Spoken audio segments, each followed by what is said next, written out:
Konti. Ay, bakit kamali? Di ba, ganyan. Ayan. Okay? Baliktad ng paa po. Ay, nga ko. Ayan. Okay, alignment. Taas. Baba ng konti yung front side, masyado mataas. Ganyan. Baba nyo pa. Tapos, alignment po, dahan-dahan lang po. Ayan. Okay na po. Pabarilin ko na. Okay na po ba yun? Sige ma'am, basta alignment nyo na lang po. Alignment nyo lang, tapos squeeze.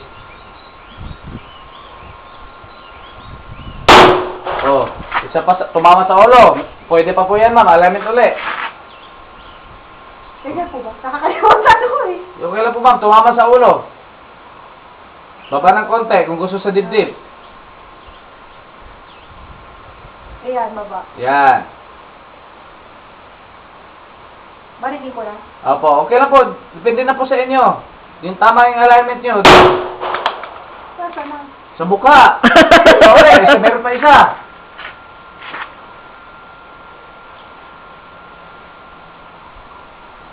Pataas po ma'am, baba yung front side, ibaba yung front side. Yan.